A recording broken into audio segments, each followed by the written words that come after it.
दोस्तों, ये चार लोग चाहे जितने भी सगे क्यों ना हो, इन चार लोगों पर जीवन में कभी भी भरोसा मत करना, क्योंकि ये चार लोग दूसरे की स्त्री और धन को देखकर नीयत खराब कर लेते हैं।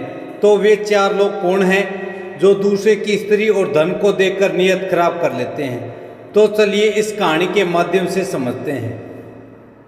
एक गांव में एक किसान रहता था। उस किसान के चार पुत्र थे। चारों पुत्र धीरे धीरे बड़े हो रहे थे।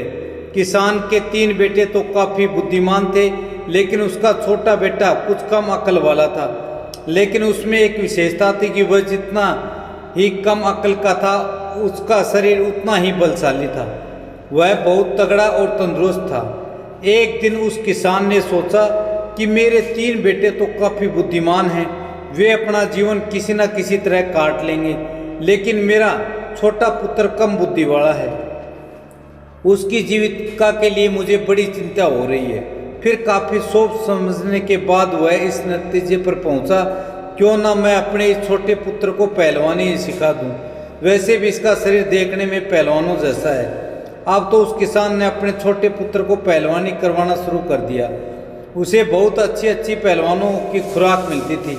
अब तो किसान का छोटा पुत्र बहुत ही बड़ा ताकतवर पहलवान बन गया। धीरे धीरे समय निकलता गया। कुछ समय बाद किसान ने अपने तीन बड़े पुत्रों का विवाह कर दिया।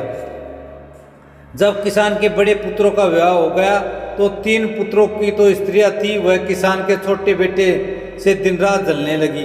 वे मन में सोचने लगी कि यह छोटा वाला देवर कुछ काम धाम तो करता नहीं, पूरे दिन पड़ा पड़ा खाता रहता है, और हमारे पति काम धंधे में लगे रहते हैं, ये बैठे बैठे मौज उड़ाता है। यह सोचकर किसान की तीनों बहुओं ने अलग होने के लिए विवाद खड़ा कर दिया। जब बहुएं अलग होने की जिद करने लगी तो किसान ने मन में सोचा कि अब मुझे अपने छोटे पुत्र का भी विवाह कर देना चाहिए। यह सोचकर उस किसान ने किसी प्रकार अपने छोटे पुत्र का विवाह भी संपन्न करा दिया। संयोग से उस पहलवान की पत्नी बहुत ही सुंदर और बुद्धिमान थी।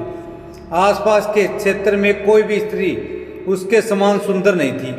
अब छोटे पुत्र का विवाह होने के बाद किसान ने अपने चारों पुत्रों को अलग अलग कर दिया, ताकि घर में किसी बात को लेकर लड़ाई झगड़ा ना हो। जब चारों बेटे अलग हो गए तो किसान के तीन बड़े बेटे जो काफ़ी बुद्धिमान थे, तीनों तो अच्छी तरह से कमाने खाने लगे। छोटा बेटा जो पहलवान था, उसका तो सिर्फ एक ही काम था, अच्छा अच्छा खाना, प्रतिदिन पहलवानी करना, जिस कारण बहुत जल्दी उसके ऊपर कंगाली आने लगी। जब घर में खर्चे पूरे नहीं हुए तो पहलवान की पत्नी उससे दिन रात लड़ने झगड़ने लगी। वह कहने लगी कि तुम कोई काम धंधा तो करते नहीं हो, सिर्फ दिन भर पड़े रहते हो, तुम्हें खाने को भी अच्छा अच्छा चाहिए, इस तरह से हमारा गुजारा कैसे हो पाएगा। अब दोनों पति पत्नी में लड़ाई झगड़ा होने लगा। चूंकि पहलवान की पत्नी काफ़ी बुद्धिमान थी, इसलिए उसने कुछ सोच समझकर एक दिन अपने पति से कहा, तुम इस देश के राजा के पास जाओ, राजा से कहना कि मुझे नौकरी दे दो। पहलवान कहने लगा, ये तुम क्या कह रही हो, मैं तो कोई काम ही नहीं जानता हूँ, केवल कुश्ती लड़ सकता हूँ, भोजन कर सकता हूँ, इसके अलावा कोई काम मुझे आता ही नहीं। राजा के यहाँ मुझे नौकरी कैसे मिलेगी, और किसी प्रकार अगर मिल भी गई तो मैं वहाँ करूँगा ही क्या। तब पहलवान की पत्नी कहने लगी कि वह सब तुम मुझ पर छोड़ दो, मैं जैसा कहती हूँ वैसा ही करो। तुम महाराज के पास जाओ और महाराज से कहना कि मुझे लखटकिया की नौकरी चाहिए, यह बिल्कुल भी मत बताना कि मुझे कुछ नहीं आता। पहलवान की पत्नी पहलवान को समझा बुझाकर महाराज के पास भेज देती है। पहलवान उदास मन से राजा के दरबार की ओर चल देता है। जब वह राजा के दरबार में पहुंचा तो महाराज ने देखा कि बहुत हट्टा घट्टा बलवान पहलवानों जैसा शरीर वाला एक आदमी मेरे दरबार में आया है। महाराज ने उसे देखकर पूछा कि आप किस लिए आए हैं? तो वह कहने लगा कि महाराज मुझे नौकरी चाहिए। राजा ने कहा, अच्छा ठीक है, लेकिन पहले आप ये बताओ कि आप करोगे क्या, आप क्या कर सकते हो। तब वह पहलवान कहता, महाराज ऐसा कोई काम जो आप राज्य में कोई ना कर पाए वह मैं करूँगा, परंतु उसके बदले मैं आपसे 1 लाख टका का वेतन लूँगा। राजा कहने लगा, तो अच्छा लखटकिया की नौकरी करोगे? वह पहलवान कहने लगा, जी महाराज। राजा ने अपने मंत्रियों से विचार विमर्श किया, कहा, देखो जो जरा, क्या हमसे पहले भी किसी पूर्वज राजा ने लखटकिया को नौकर रखा था क्या? राजा के मंत्री ने जब पुराने दस्तावेज खंगाले तो उन्हें पता चला कि महाराज के पिता ने भी एक लखटकिया को नौकरी पर रखा था। मंत्री कहने लगा, महाराज आपके पिता ने भी एक लखटकिया को नौकरी पर रखा था।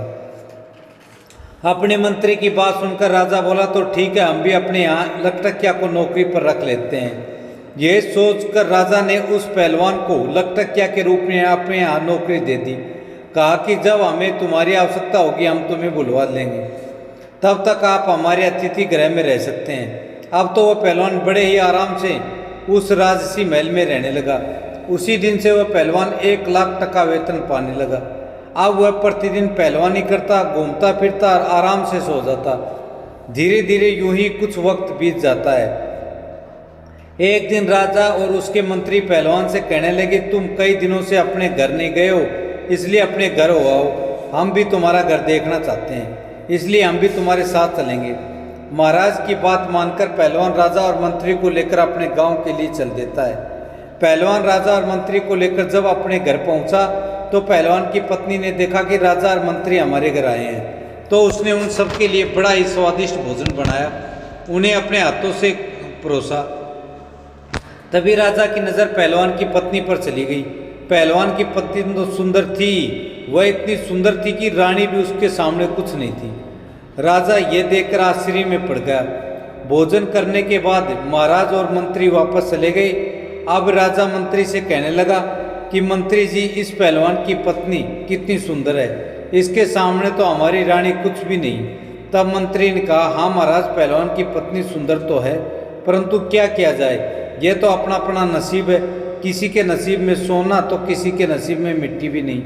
राजा बोला कि मंत्री जी, हम पहलवान की पत्नी को पाना चाहते हैं, इसके लिए मुझे कोई तरकीब बताओ, हमें क्या करना चाहिए। मंत्री कहने लगा, महाराज मुझे कुछ समय दो, मैं कोई ना कोई उपाय सोचकर आपको बता दूंगा। राजा और मंत्री उसी दिन से पहलवान की पत्नी को हड़पने का षड्यंत्र रचने लगे। धीरे धीरे कुछ समय बीता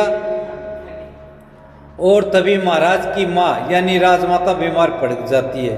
अब राजमाता बीमार पड़ गई। महाराज ने बड़े बड़े वैद्यों को उन्हें दिखाया, परंतु कोई भी वैद्य उन्हें ठीक नहीं कर पाया। एक दिन वैद्य जी आए, तभी मंत्री जी के मन में एक योजना आई। पहलवान की पत्नी को पाने का यही मौका है। पहलवान ने कहा कि जो कोई कार्य नहीं कर सकता वह मैं कर सकता हूँ, आज उसके ही जाल में फंसाने का मौका है। मंत्री ने एक षड्यंत्र रचा। जब वह अपने षड्यंत्र से पूरी तरह संतुष्ट हो गया तब वह मंत्री उस वैद्य के पास गया। उससे बोला कि वैद्य जी, अगर आप हमारे बताए अनुसार राजमाता का इलाज करेंगे तो मैं आपको 500 स्वर्ण मुद्राएं दूंगा। 500 स्वर्ण मुद्राओं की बात सुनकर वैद्य के मन में लालच आ गया। वह बोला कि बताइए मंत्री जी, मुझे क्या करना होगा। मंत्री जी बोला, वैद्य जी, आप राजमाता के इलाज के लिए राजा से ऐसी वस्तु की मांग करना जो कहीं भी उपलब्ध ना हो। 500 स्वर्ण मुद्राओं के लालच में राजा वैद्य कहने लगा, मंत्री जी मैं ऐसा ही करूँगा। अब मंत्री वैद्य को लेकर राज दरबार में आया। राजा से कहा कि महाराज, ये वैद्य बड़े ही मान्य हुए हैं, मैं इन्हें बहुत दूर से बुलाकर लाया हूँ। ये वैद्य जी राजमाता का इलाज करना चाहते हैं। महाराज बोले, तो बड़ी प्रसन्नता की बात है। राजा फौरन उस वैद्य को लेकर राजमाता के पास गया। वैद्य ने राजमाता की नब्ज देखी। नब्ज देखकर राजा से कहा कि महाराज, इसका इलाज अब संभव नहीं है। यह सुनकर राजा एकदम घबरा गया और कहने लगा, क्यों वैद्य जी, क्या बात है। वैद्य जी ने कहा कि राजन, आपकी माता को सिर्फ एक ही वस्तु ठीक कर सकती है। राजा कहने लगा, बताओ वह क्या है। फिर वैद्य बोला, महाराज वह वस्तु बड़ी दुर्लभ है, इतनी आसानी से नहीं मिल सकती। राजा बोले, बताओ तो सही, मैं उस औषधि को कुछ भी करके ढूंढ कर लाऊंगा। तब वैद्य जी ने बताया कि महाराज, यदि आप 4 हूर बिला मंगवा दो तो मैं आपकी माता को ठीक कर सकता हूँ। 4 हूर बिला को मंगाकर आप उनका तेल निकलवाए और उस तेल की मालिश राजमाता के शरीर पर करवाएं तो राजमाता बहुत ही जल्दी स्वस्थ हो जाएगी। वैद्य की बात सुनकर राजा मन में विचार करने लगा, हमें अवश्य ही उस हूर बिला जानवर को मंगवाना चाहिए। फिर राजा ने पूछा कि वह कहाँ मिलता है। वैद्य कहने लगा, महाराज हूर बिला हिमालय के जंगलों में मिलता है। राजा ने कहा, ठीक है वैद्य जी, तब तक आप हमारी माता का इलाज करें, हम अभी दरबार जाकर किसी को हूर बिला लाने के लिए भेजते हैं। दरबार में आकर महाराज ने अपने समस्त सभापतियों, मंत्रियों और सेनापतियों को बुलाया। उनसे कहा कि कोई ऐसा योद्धा है जो हूरबिला नाम का जानवर ला सके। ये बात सुनकर कुछ समझदार व्यक्ति कहने लगे, महाराज ये हूरबिला क्या होता है? हमने आज तक नहीं देखा है ऐसा जानवर, ना कभी सुना। राजा कहने लगा कि यह एक प्रजाति का जानवर होता है जो हिमालय के जंगलों में रहता है। राजा की बात सुनकर संपूर्ण दरबारी चुप हो गए, क्योंकि जिस हूरबिला की बात राजा कर रहे थे आज तक किसी ने उस जानवर को देखा तक नहीं था। अब तो राजा उन्हें चुपचाप देखकर मंत्री से कहने लगे, मंत्री जी ऐसे तो काम नहीं चलेगा, राजमाता को बचाने के लिए हमें हूरबिला जानवर को लाना ही होगा। फिर मंत्री कहने लगा, महाराज जो पहलवान हमारे यहाँ केवल बैठे बैठे तनख्वाह ले रहा है वह किस दिन काम आएगा? क्यों ना उस हूरबिला मंगवाया जाए। आप उसे बुलाकर उससे कहे थे 1 महीने के अंदर हूरबिला ला कर दे, नहीं तो उसे फांसी पर चढ़ा दिया जाएगा। मंत्री ने आगे कहा कि महाराज अगर पहलवान हूरबिला लेने जाएगा तो कभी लौटकर नहीं आ पाएगा, क्योंकि हूरबिला नाम का कोई जानवर होता ही नहीं है। महाराज ने पूछा क्या मतलब? तो मंत्री ने महाराज को अपने द्वारा रचे गए सारे षड्यंत्र के बारे में धीरे से बता दिया। मंत्री का षड्यंत्र सुनकर राजा अत्यधिक प्रसन्न हो गया और बोला, वाह मंत्री जी, आपने तो बहुत अच्छा उपाय निकाला। हम कल ही उस पहलवान को हूरबिला लाने के लिए भेज देंगे। अगर वह खाली हाथ आया तो हम उसे फांसी पर चढ़ा देंगे और पहलवान की पत्नी को हम अपनी रानी बना लेंगे। अब तो राजा ने बिना देर किए कुछ सिपाही भेजकर पहलवान को अपने दरबार में बुला लिया। पहलवान के दरबार में आते ही राजा कहने लगे कि हे पहलवान, तुम काफ़ी समय से बैठे बैठे तनख्वाह ले रहे हो, अभी तक तुमने हमारा कोई काम नहीं किया, अब तुम्हारे लिए एक आवश्यक काम आ गया है। पहलवान बोला कि आदेश कीजिए। महाराज मैं ज़रूर करूँगा। तब महाराज कहते हैं कि हमें 4 हूरबिला जानवरों की ज़रूरत है, उनका तेल निकलवाना है। तेल निकलवाकर राजमाता के शरीर पर मालिश करवानी है, जिससे उनकी बीमारी दूर हो सके।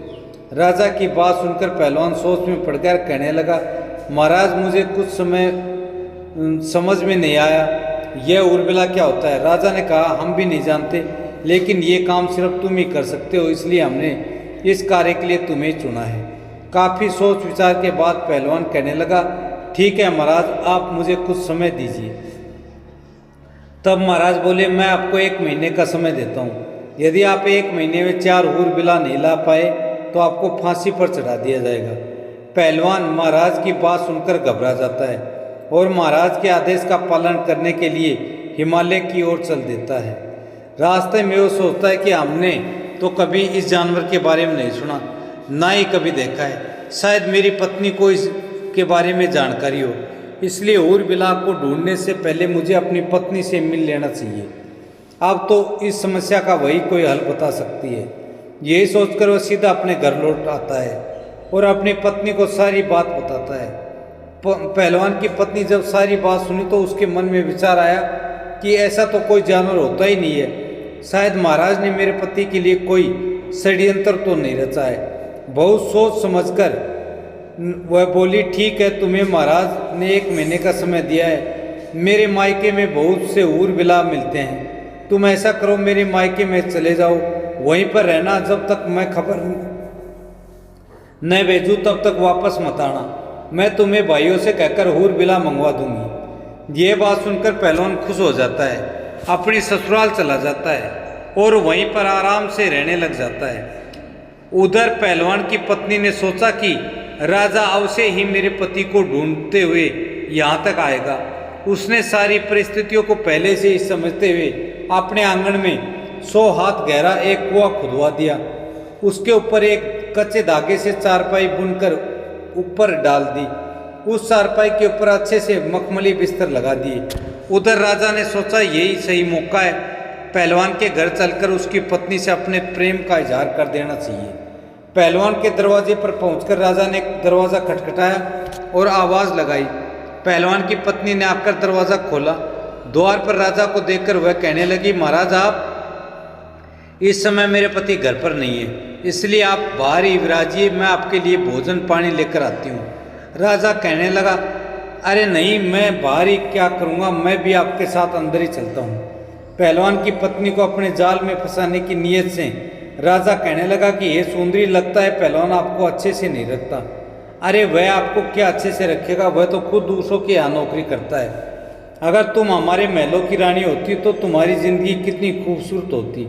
राजा के मुख से जब इस तरह की मीठी मीठी बात पहलवान की पत्नी ने सुनी तो वह पूरी योजना समझ गई।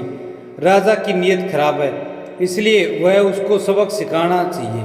पहलवान की पत्नी ने राजा से कहा कि आइए महाराज, अंदर आइए, आप ठीक कर रहे हैं। पहलवान किसी तरह से मेरे योग्य नहीं है, अब मैं ही उसको छोड़ दूंगी, आप से मैं आपके साथ ही रहूंगी।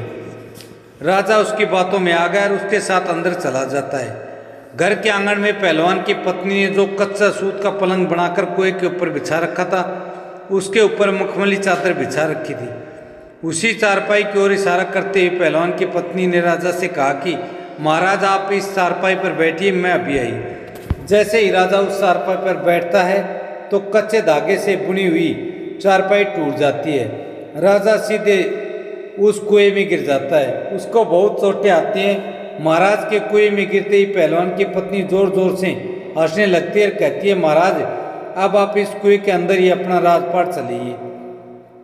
यह सुनकर महाराज सोचने लगे, यह क्या हुआ, अब तो मैं फंस गया।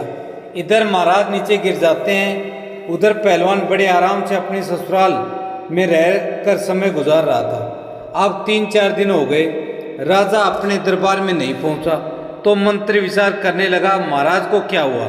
महाराज काफी दिन से पहलवान की पत्नी के पास गए थे, ना जाने वहाँ क्या कर रहे हैं, मुझे भी चलकर देखना चाहिए। ऐसा विचार करके मंत्री भी पहलवान के घर की ओर चल देता है। मंत्री पहलवान के द्वार पर पहुंच जाता है और आवाज़ लगाई तो पहलवान की पत्नी बाहर आती है। बाहर आकर देखा तो राजा के मंत्री जी खड़े हुए थे। वह बोली, कहिए मंत्री जी, कैसे आना हुआ। मंत्री कहने लगा, मैं महाराज से मिलने आया हूँ, वह 4 दिन से आपके यहाँ ही रह रहे हैं। इस पर पहलवान की पत्नी बोली, वह तो उसी दिन लौट गए थे जिस दिन यहाँ आए थे। यह सुनकर मंत्री सोचता है कि अच्छा वह महाराज यहाँ नहीं है, अब मैं इससे अपने दिल की बात कह दूँगा। ये सोचकर मंत्री कहने लगा, मैं इसलिए आया हूँ कि मैं तुमको बता दूँ कि देखो, पहलवान तो अब मर ही जाएगा, वह जीवित नहीं रहेगा, क्योंकि वह हिमालय के जंगलों में गया है। तुम यहाँ अकेली रहोगी, इसलिए तुम मेरे साथ चलो, मैं आपको महाराज के महल में लेकर चलूँगा। पहलवान की पत्नी ने जब मंत्री की बात सुनी तो वह मंत्री जी के इरादे को समझ गई। उसने फिर से दिमाग से काम लिया, कहने लगी, आप मेरे साथ आइए। इस प्रकार पहलवान की पत्नी मंत्री को बुलाकर अंदर ले गई और उसी खाट पर मंत्री को बैठने को कहा जिस पर कच्चा सूत लगा हुआ था। मंत्री जी जैसे ही खाट पर बैठा, वह भी एकदम से कुएं के अंदर धड़ाम से गिर पड़ा, सीधा राजा के ऊपर जा गिरा। मंत्री को राजा देखकर कहने लगा, मंत्री जी, तुम यहाँ कैसे। तब मंत्री ने कहा, महाराज, आप यहाँ कैसे। राजा ने जवाब दिया, मैं पहलवान की पत्नी की खुशामद में हूँ, अब तुम भी आ गए हो, और भी अच्छा हुआ। इस प्रकार राजा और मंत्री कुएं के अंदर फंस जाते हैं। 2-4 दिन बीतने के बाद राजा ने के सेनापति ने विचार किया, राजा को ढूंढने के लिए मंत्री भी पहलवान के घर गया था, वह भी लौटकर अभी तक नहीं आया। मुझे भी चलकर देखना चाहिए कि उनके साथ आखिर हुआ क्या है। वह पहलवान की पत्नी के पास तो नहीं रुक गए हैं। ऐसा विचार करके वह भी पहलवान के घर की ओर चल देता है। सेनापति जब शाम होने तक पहलवान के घर पहुंचता है तो वह भी पहलवान की पत्नी के सुंदर रूप को देखकर अपनी नीयत खराब कर लेता है। पहलवान की पत्नी सेनापति को भी अपने घर के अंदर ले गई, उसी खाट पर बिठाया। जैसे ही सेनापति खाट पर बैठा तो वह भी नीचे कुएं में गिर गया, जहां राजा और मंत्री तो पहले से ही पड़े हुए थे। तब राजा और मंत्री ने सेनापति को देखा तो कहने लगे, सेनापति, तुम भी यहाँ आ गए। सेनापति बोला, महाराज, आप भी यही हैं, मैं आपको ही तो ढूंढने आया था। राजा बोला, तुमने मुझे ढूंढ लिया, अब पड़े रहो इसी में। वे सोचने लगे, कहाँ फंस गए। वह तो पहलवान की पत्नी को लेने आए थे, उल्टे उन्हीं की जान के लाले पड़ गए। अब एक दिन राजा के कोतवाल के मन में विचार आया कि मैं भी चलकर देखता हूँ, महाराज, मंत्री, सेनापति अभी तक क्यों नहीं आए। जो पहलवान की पत्नी के पास जाता है वह लौटकर क्यों नहीं आता है, ना जाने लोग वहाँ क्या कर रहे हैं, मैं भी चलकर देखता हूँ। यही विचार करके कोतवाल भी पहलवान के घर की ओर चल देता है। कोतवाल भी उसी प्रकार उसी कुएं में पहुंच जाता है जहाँ राजा, मंत्री, सेनापति पहले से विराजमान थे। यह देखकर राजा कहने लगा, कोतवाल जी आप भी यहाँ आ गए। कोतवाल ने पूछा राजा साहब आप यहाँ क्या कर रहे हैं? राजा बोला वही कर रहा हूँ जो आप यहाँ करने आए थे, अब पड़े रहो इसी में। दोस्तों 100 हाथ गहरे कुएं में गिरने से सभी को बहुत चोटें आई थी। कोई लंगड़ा हो गया, कोई लूला, किसी का चेहरा खराब हो गया तो किसी की आँख। पहलवान की पत्नी रस्सी के सहारे थोड़ा बहुत भोजन और पानी भी उन लोगों तक पहुंचा दिया करती थी ताकि वे लोग जीवित रहे।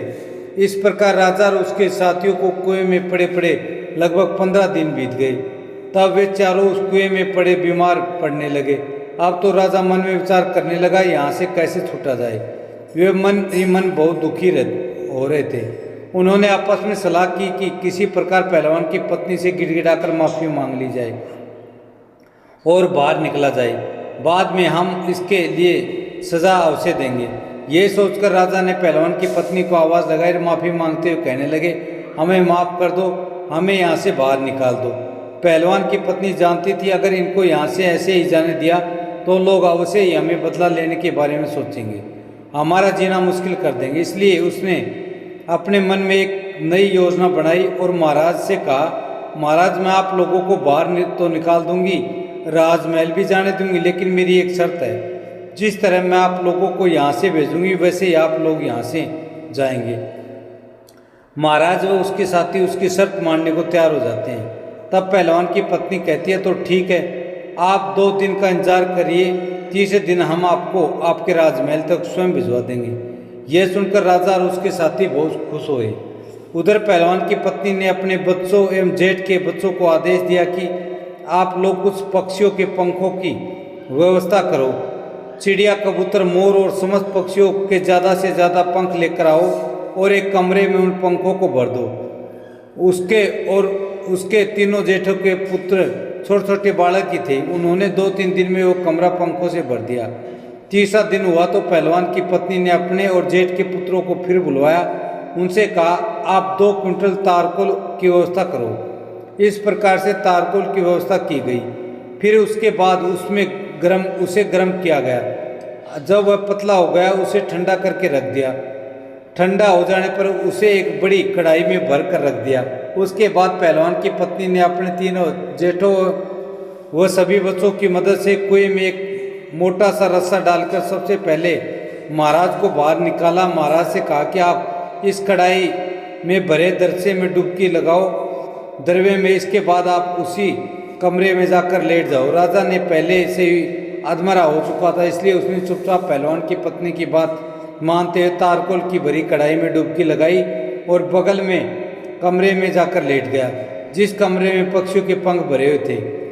शरीर पर तारकोल होने के कारण जैसे ही वह पक्षियों के पंख वाले कमरे में लेटा तो उसके पूरे शरीर पर पंख ही पंख चिपक गए। इस प्रकार वह एक एक करके चारों कुएं से निकाला और तारकोल के स्नान कराया। उसके बाद पंख वाले कमरे में भेजकर उन्हें लिटाया गया। चारों तारकोल में डुबकी लगाने के कारण पहले से ही काले हो गए थे और अब तो उनके शरीर पर पक्षियों के पंख भी चिपक गए थे। अब वे एक अजीब प्राणी की तरह दिखने लगे। कुएं में गिरने के कारण वे पहले ही चोटिल हो गए थे। इतने दिनों तक कुएं में बंद रहने की वजह से उनका स्वास्थ्य भी खराब हो गया था, जिस कारण वह कोई प्रतिरोध करने की स्थिति में नहीं थे। लेकिन मन में सोच रहे थे कि एक बार यहाँ से छूटकर राजमहल तक पहुँचा जाए, उसके बाद इस पहलवान की पत्नी को ऐसा सबक सिखाएंगे कि जिंदगी भर याद रखेगी हमें। उधर पहलवान की पत्नी ने मायके खबर भेजकर अपने पति को भी वापस बुलवा लिया। पहलवान जब घर वापस आया तो उसकी पत्नी ने कहा देखो मैंने 4 हूर बिला जानवरों की व्यवस्था कर दी है। चारों हूर बिला अंदर कमरे में बैठे हैं। पहलवान ने देखा कि कमरे में बड़े ही विचित्र प्रकार के 4 जानवर बैठे थे। वे देखने में तो इंसान जैसे ही लग रहे थे, लेकिन उनका पूरा शरीर काला और पूरे शरीर में तरह तरह के रंग बिरंगे पंख लगे थे। उन चारों प्राणियों को देखकर पहलवान बड़ा ही प्रसन्न होता है। पहलवान की पत्नी बोली आप इन्हें रस्सी से बांधकर राजमहल ले जाइए। वैसे तो यह बड़े सीधे साधे हैं, चुपचाप चले जाएंगे, लेकिन यदि इनमें से कोई भी रास्ते में उत्पात करे तो उसकी पिटाई के लिए एक मोटा डंडा भी लेकर जाना। पहलवान प्रसन्न होकर चारों के गले में रस्सी का फंदा डालकर उन्हें लेकर राजमहल की ओर चल देता है और अपने हाथ में एक मोटा सा डंडा ले लेता है। बेचारे पहले से ही लंगड़े लूले हो गए थे उनकी हालत भी खराब थी और ऊपर से पहलवान ने डंडा खाने का डर था, इसलिए वे चारों चुपचाप राजमहल की ओर चल देते हैं। पैदल चलने के बाद पहलवान उन्हें लेकर राजमहल पहुंचा। जब वे शाम हो गई थी, पहलवान सोचने लगा अब तो शाम हो गई, महाराज भी अपने शयन कक्ष में चले गए होंगे, इसलिए कल सुबह इन्हें महाराज के सामने पेश करूंगा। यही सोचकर पहलवान उन चारों को एक कोठरी में बंद कर देता है और स्वयं जाकर सो जाता है। अब राजा, मंत्री, कोतवाल और सेनापति विचार करने लगे कि यदि सुबह पहलवान ने हमें दरबार में पेश कर दिया तो फिर महारानी हमारा तेल निकलवा देगी, क्योंकि उन्हें भी राजमाता को ठीक कराने की शीघ्रता है। राजा पुरोहित कल ही हमारा तेल निकलवा देंगे, अर्थात अब हमारी मृत्यु निश्चित है। यदि किसी तरह हम पहचानने गए तो संपूर्ण नगरी में हमारी हंसी हो जाएगी, इसलिए जल्दी कोई उपाय कीजिए। तभी अचानक राजा कहने लगा कि इस कोठरी से एक गुप्त सुरंग हमारे शयन कक्ष तक जाती है। आप लोग ऐसा कीजिए, इस पत्थर को उठाइए, मुझे उस सुरंग में उतार दीजिए। उन चारों ने जोर लगाकर पत्थर उठाया, राजा को सुरंग के नीचे से उतार दिया। राजा सुरंग के माध्यम से अपने शयन कक्ष में पहुंच जाते हैं। राजा ने महल में जाकर आवाज़ लगाई। राजा महल में जब रानी निकलकर देखी तो राजा को देखकर वह एकदम से घबरा गई, क्योंकि राजा का तो विचित्र रूप था। उसके शरीर पर पंख ही पंख लगे हुए थे। ऐसा जानवर या आदमी उसने आज तक नहीं देखा था। रानी चीख पड़ी। रानी की आवाज़ सुनकर नौकर, चाकर, दास, दासियां, कुछ सैनिक वहाँ इकट्ठा हो जाते हैं। सबने मिलकर महाराज की बहुत पिटाई की। वे कहने लगे, मारो मारो, जाने कौन सा जानवर यहाँ घुसा है। राजा चिल्ला चिल्लाकर कहने लगे, मुझे मत मारो, मैं महाराज हूँ। लेकिन वहाँ राजा की कोई सुन नहीं रहा था। पीटने के बाद राजा की आवाज़ रानी पहचान लेती है। तब रानी ने सभी दासियों को कमरे से बाहर निकालकर राजा से पूछा कि यदि आप महाराज हैं तो फिर आपके साथ ये क्या हुआ, आपने क्या हुलिया बना लिया। तब राजा बोला, पहले शांत हो जाओ, चुपचाप मुझे स्नान गृह में ले चलो।